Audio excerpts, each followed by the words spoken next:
তো আপনারা যারা এম্বাসি ফেস করতে যাচ্ছেন আগামী 2 থেকে 3 দিনের মধ্যে বা নেক্সট 1 উইকই ধরে আমি একটা জিনিস আপনাদেরকে এখনই আপডেট করা লাগবে, সেটা হচ্ছে আপনাদের ফেসবুক পেজ বা যদি অন্য কোনো সোশ্যাল মিডিয়ায় আপনার প্রেজেন্স থাকে সেখানে দেখেন আপনারা কি আমেরিকা বিরোধী বা ইউএসএ যেটাই বলেন আপনারা এটা বিরোধী কোনো পোস্ট করেছেন কিনা, স্পেশালি গাজা ইস্যুতে আপনার কোনো লেখালেখি আছে কিনা, বা এগুলো থাকলে তাহলে ধরেই নেন যে আপনার ইউএসএ ভিসা পাওয়াটা কঠিন হয়ে যাবে বা না পাওয়ার সম্ভাবনাই বেশি। আজকের ভিডিওটা আমাদের এই নিয়ে, চলুন শুরু করা যাক।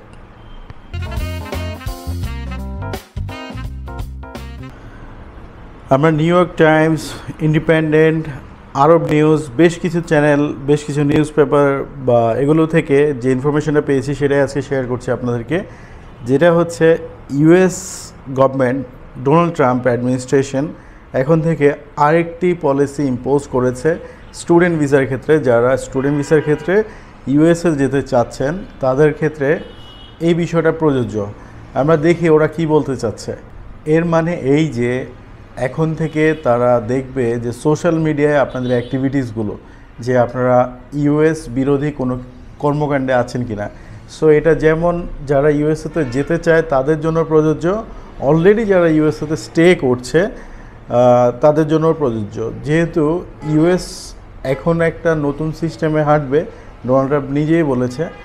সো আমরা যদি কিছুদিন আগে খেয়াল করে থাকি যে গাজায় যখন ইসরায়েলের আগ্রাসন চলছে তখন ইউএসের বিভিন্ন ইউনিভার্সিটিগুলো থেকে দেখা যায় অনেক স্টুডেন্টরা এর বিরুদ্ধে কথা বলেছে, এর বিরুদ্ধে আন্দোলন করেছে। সো সেগুলো কিনা এই গভর্নমেন্টের নজরে এসেছে, যার কারণে তারা বলছে যে ইউএসএতে আসবা, you are welcome, no problem, but ইউএসের অ্যাগেনস্টে গিয়ে কোনো কিছু করবা না, বলবা না। এই জিনিসটা তারা মেকশিওর করতে চাচ্ছে এটা যেন ফিল্টারিং হয়েই হয়। দ্যাটস ওয়াই ভিসা পাওয়ার ক্ষেত্রে আরেকটি ফিল্টার যুক্ত হলো। সো ইজিয়ার প্রসেস থেকে মডারেট থেকে এখন টাফারের দিকেই যাচ্ছে। এখন বিষয় হচ্ছে যে এগুলোতে কি করা যাবে কি করা যাবে না। ওকে ফাইন, সোশ্যাল মিডিয়া বা যে সমস্ত সামাজিক যোগাযোগের মাধ্যম যেগুলো আপনারা ইউজ করে থাকেন এগুলোতে আপনি নর্মাল পোস্ট করেন, নো প্রবলেম।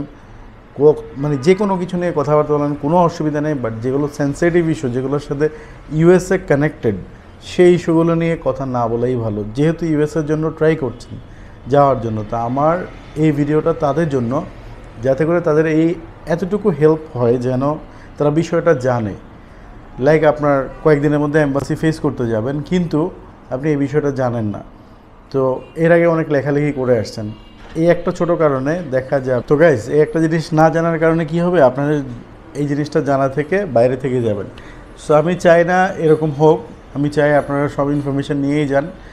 আর তাছাড়া যারা প্রিপারেশান নিচ্ছেন এখন থেকে আপনাদের সোশ্যাল মিডিয়া পেজগুলো ক্লিন করে ফেলেন, আদারওয়াইজ ভিসা পাবেন না, এটা গ্যারান্টেড। কারণ এই সিস্টেমের মাধ্যমে এখন থেকে ফিল্টারিং করে ভিসা দেওয়া হবে। আপনার সব কিছু স্ট্রং, ভালো ইউনিভার্সিটি। তো আপনাদেরকে আমি যেটা বলছি যে আপনারা ধরেন কি করতে পারবেন না এতক্ষণ আপনারা অলরেডি বুঝে গেছেন। আর যেটা করতে পারবেন নর্মালি যেভাবে চলতে থাকুক। আর এখানে আপডেট থাকার বিষয়টা এটাই যে আপনার অনেক ভালো ইউনিভার্সিটি অ্যাডমিশন আসলো উইথ স্কলারশিপ এবং সব কিছু ওকে আছে। বাট আপনি রিসেন্টলি গাজা ইস্যু নিয়ে অনেক পোস্ট করছেন বা ইউএস রিলেটেড বেশ কিছু পোস্টে এঙ্গেজ আছেন, এগুলো আপনার সোশ্যাল মিডিয়া থেকে সরিয়ে ফেলুন। যেহেতু ইউএসএতে যেতে চাচ্ছেন ওদের নিয়ম মেনেই যেতে হবে আপনাকে, আর আদারওয়াইজ আপনি অন্য প্ল্যানিং করেন। কারণ ওরা এখন থেকে আপনার অ্যাক্টিভিটিস দেখে দেন ইউএসএতে তারা ওয়েলকাম করবে, এর আগে করবে না। এবং যারা অলরেডি ইউএসএতে স্টে করছেন তারাও এই বিষয়গুলো একটু খেয়াল রাখেন। যেহেতু আপনারা জানেন যে ডোনাল্ড ট্রাম্প অনেক বেশি চেঞ্জেস নিয়ে আসছে।